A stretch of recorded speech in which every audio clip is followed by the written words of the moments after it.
अस्सलाम वालेकुम नाज़रीन। डॉक्टर वाजिद साहब के साथ खड़ा हूँ। डॉक्टर वाजिद साहब ने हाल ही में पीएचडी की है और शायद मुनफरद किस्म की पीएचडी की है। टॉपिक और जो काम इन्होंने किया है खुद इनसे पूछते हैं। डॉक्टर साहब पहले आपको मुबारक हो, आपका पीएचडी होना हमारे लिए भी खुशी का बायस है। पहले आपको मुबारक हो। बहुत शुक्रिया sir, thank you so much. तो किस तरह का काम आपने किया है और मुनफरद कैसे है आपका काम? सर बेसिकली मेरी जो ट्रक आर्ट से रेलेवेंट है, ठीक है, मगर क्योंकि इस पे बहुत पिछले 30-40 सालों से बहुत ज़्यादा काम हो रहा है, ठीक, तो उसमें कुछ ऐसी चीज़ें थी कि जैसे टेक्नोलॉजिकल इम्पैक्ट है, ठीक। वो इन कारीगरों के ऊपर, इन आर्टिजन्स के ऊपर क्या हो रहा है।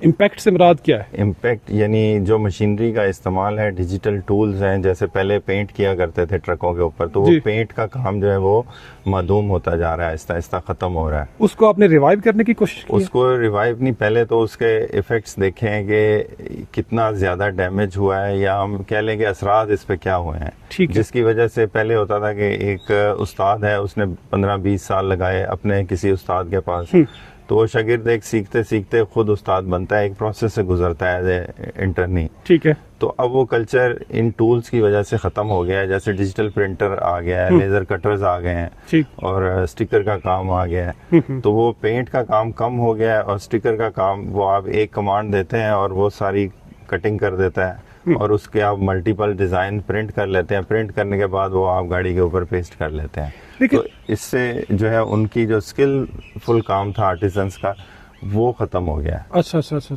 लेकिन एक सवाल ज़हन में आता है कि ये वक्त के साथ साथ ऐसा होता है कि नई नई टेक्नोलॉजीज, नए नए टूल्स आ जाते हैं, तो क्या नए टूल्स को अपनाना ठीक है या उसको रिवाइव करना ठीक है?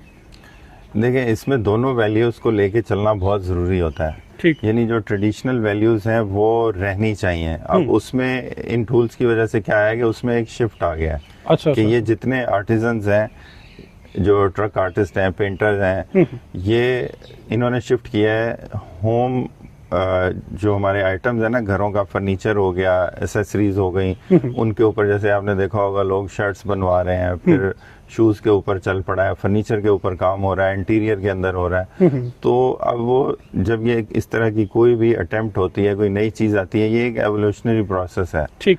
ये उससे गुजरता है तो ये लोग अपना रास्ता कोई नया बना लेते हैं। हाँ, पहले भी एक दफ़ा आपने बताया था, ये था, तो पहले भी शेयर किया था। जी, तो रास्ता नया बनता चला जाता है। तो इसमें पॉजिटिव नेगेटिव दोनों एस्पेक्ट्स होते हैं, क्योंकि उन्होंने भी अपना काम चलाना होता है, अपना रोजी रोटी का बंदोबस्त करना होता है। तो वो फिर काम उनका कम हो जाता है। वो यानी अड्डों में जो धूप पे काम करते थे ना, रह के, अब वो बड़े स्मॉल स्केल पे जाके दूसरी चीजों पे काम कर रहे हैं। अच्छा, तो एक तरह से रिवाइवल हो गया, रिवाइवल या उस वक्त वो जो शिफ्ट हुआ है बेसिकली उसका। ओके, तो आपने पीएचडी कितने साल में की? मैंने 4 साल में कर ली। ठीक है। पीएचडी का सफर कैसा रहा?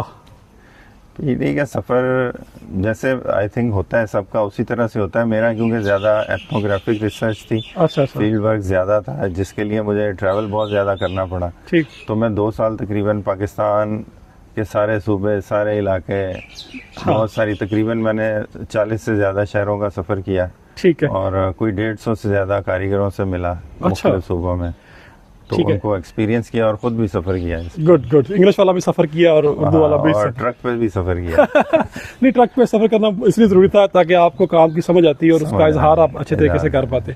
आपका सफर ऑस्ट्रेलिया की तरफ भी हुआ इसी काम के सिलसिले, ट्रक आर्ट के वाले से, उस वाले से कुछ बताएं।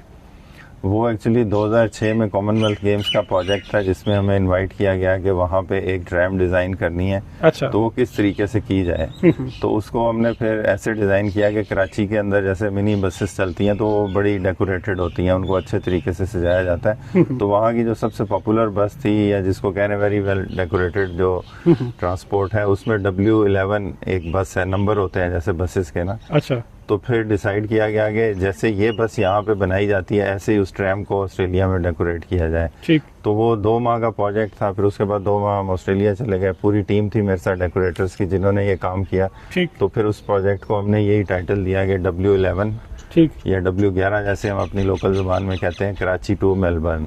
हाँ, तो वो कॉमनवेल्थ फेस्टिवल था, उसके अंदर वो तकरीबन 72 नेशंस थी, तो हमारा टॉप पे रहा प्रोजेक्ट। My God. यानी लोगों ने बहुत बेजी राय की, बहुत अप्रिशिएट किया, और इवन कुछ लोगों का तो ये कहना था कि 92 में वर्ल्ड कप जीता था मेलबर्न में, अच्छा अच्छा तो उसके बाद हम 2006 में पाकिस्तान का नाम सुन रहे हैं। माशाल्लाह, वेरी गुड। चले, इसलिए ये हमारे लिए एजाज़ की बात है। बाकी पीएचडी के दौरान आपने पेशेंस कैसे रखा? सब्र तहम्मुल भी चाहिए। 4 साल में आपने मुकम्मल कर लिया काम।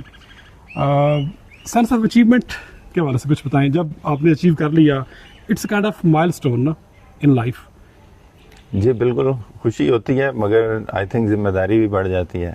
आपके ऊपर बहुत सारी चीज़ों का प्रेशर अल्टीमेटली होता है, मगर मेरा ख्याल है इट्स पार्ट ऑफ गेम या पार्ट ऑफ लाइफ कि आपने किया है, बस अब आगे चलें। ठीक है, एक आखिरी सवाल ये है कि पीएचडी करने के बाद ये फील होता है कि शायद मुझे ना अभी बहुत थोड़ा पता है, मुझे कम से कम ये महसूस हुआ था जब मैंने पीएचडी की थी, तो आपको यूँ लगता है कि आप इस सफ़र पे अभी रवाना हुए हैं?